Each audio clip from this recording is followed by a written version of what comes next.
Good evening, ladies and gentlemen of the gaming community. My name is Morphologist, and tonight I'm going to be telling you about why I believe DayZ is a better game than H1Z1. For those of you whose primary real estate is located under a rock, they are the casual gamer unfriendly zombie survival post-apocalyptic game where you are set out to fight zombies, players, and decidedly unreasonable wildlife with absolutely no tools or weapons to begin with. So let's get to the point. Number 1. DayZ is more innovative. The game industry with DayZ's success have taken note and have tried to produce a great many copies and emulations of the game. Unfortunately, many of them have failed miserably, and I cite the WarZ as a very good example. And that leaves us with H1Z1. Will it be more successful than DayZ?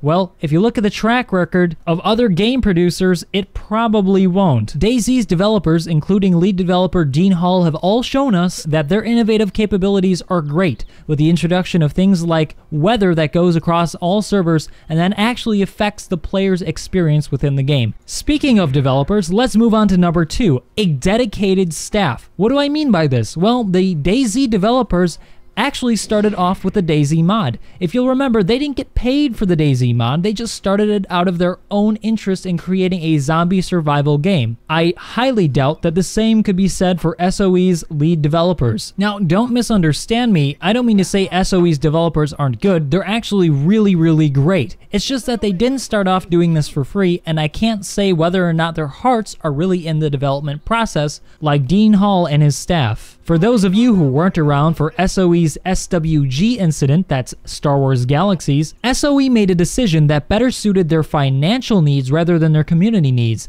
and thus, by changing the game to be more like other more popular MMOs of the day, such as World of Warcraft, lost the majority of their dedicated player base overnight. That brings us to number 3.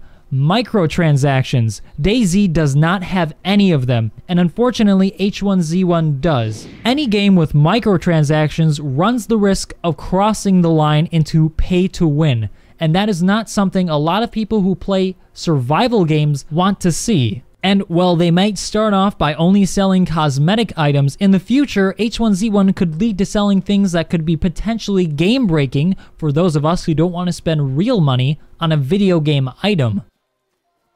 Next is reason number 4. Let's be honest, H1Z1 is pretty new and does not yet have the following that it needs to be successful. DayZ, on the other hand, has a very extensive following of over 1 million players, close approaching 2. And while H1Z1 may boast servers with 1,000+ players, it's not going to be any good if there's nobody playing the game. Finally, I think that a lot of the DayZ player base is pretty dedicated to supporting DayZ. They started the genre, and they want to finish the genre with the original maker of the game. The plain fact of the matter is, an original is always better than an imitation. Much in the same way that generic pop is not as good as name brand cola. Finally, and probably most importantly, DayZ is moddable. Sony has been known to be one of the most restrictive game companies in the entire industry. They never let anybody see their code and do not want to let people near modding their games.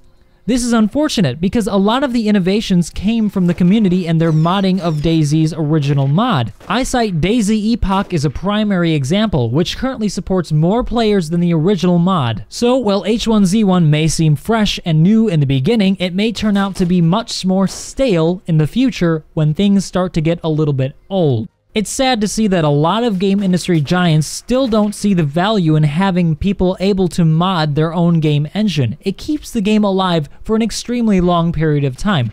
And let's just talk about Arma 2, for example. Before the arrival of DayZ, Arma 2 was pretty much considered a failure even by its own staff, despite the fact that they'll never admit that. When DayZ mods started to pick up steam, a lot of people started to take notice of Arma 2, and thus the sales jumped suddenly and massively overnight. Bohemia did not overlook this fact and actually recruited a lot of the people who were working on DayZ, including Dean Hall, the head developer, into Bohemia to continue to develop the game into a full standalone, which is where we have arrived to today. And those, ladies and gentlemen, are my 5 reasons why I believe DayZ is a superior game to H1Z1. If you disagree with any of my arguments, please post in the comments and let me know your thoughts. I really want to see what you guys think. Also, be sure to check out my other video where I talk about why I believe H1Z1 could be a better game than DayZ. If you liked the video, please support me by liking, subscribing, and telling your friends. Thanks guys, and I'll see you guys next time.